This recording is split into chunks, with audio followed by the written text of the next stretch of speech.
میرا خیال ہے کہ وہ یہاں تک آیا نہیں، وہ سب سے پیچھے تھا، راستے میں ہی کسی طرف مڑ گیا ہے۔ پراتھا کہاں ہو؟ میں نے ایک بار پھر پکار کر کہا۔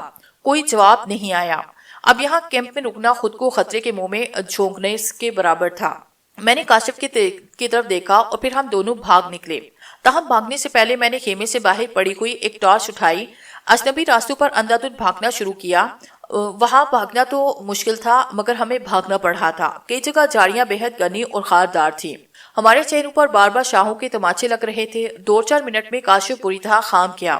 میں چونکہ ورزش کا عادی تھا لہٰذا خود کو بہترین پوزیشن میں محسوس کر رہا تھا۔ وہ لوگ قریب آ رہے ہیں، کاشف نے ٹوٹتی سانسوں کے ساتھ کہا، پر کیا کریں؟ کہیں چھپ نہیں سکتے؟ دیکھتے رہو، کہیں کوئی جگہ ملے تو چھپ جاتے ہیں۔ ابھی بمشکل میرے منہ سے الفاظ نکلے تھے کہ ایک مناسب جگہ دکھائی گئی۔ یہ گڑھا تھا جو قدرتی طور پر گھاس پھوس سے ڈھکا ہوا تھا۔ میں نے دوڑتے دوڑتے گڑھے میں چھلانگ لگائی۔ ذرا سے تذبذب کے بعد کاشف میرے پیچھے گڑھے کی تہہ میں دلدل سی جگہ موجود تھی، وہاں پہنچا۔ ظاہر تھا کہ حشرات الارض بھی موجود ہوں گے۔ اس وقت حشرات کا خطرہ ہمیں خیش محسوس ہو رہا تھا۔ ہم دبک کر بیٹھ گئے۔ کاشف کی سانسوں کی پھنکاریں عین میرے کانوں میں گونج رہی تھی۔ 20-25 سیکنڈ کے بعد رفتار گھڑ سوار عین ہمارے سر پر پہنچ گئے۔ وہ تیز رفتاری سے گھوڑے بگاتے اور للکاریں مارتے ہوئے ہم سے بمشکل 3 گز کے فاصلے سے گزرے۔ گھڑ سواروں کے آگے نکل جانے کے بعد ہم 4 فرشتہ گھڑے میں دبکے رہے۔ ہماری ٹانگوں پر کیڑے رینگنے لگے۔ جیسا کہ بعد میں معلوم ہوا وہ جھونک نما کیچوے تھے۔ وہ ہمیں نقصان نہیں پہنچا رہے تھے مگر ان کی موجودگی ہمیں مضطرب کر رہی تھی۔ جب ارد گرد سکون محسوس ہوا تو ہم گڑھے سے باہر آئے، پتلون کے پائچے چڑھا کر پنڈلو کو کیچو کی دستبردار سے آزاد کیا۔ یکایک ایک آہٹ سنائی دی۔ کوئی ہے؟ کاشف نے خوفزدہ لہجے میں کہا۔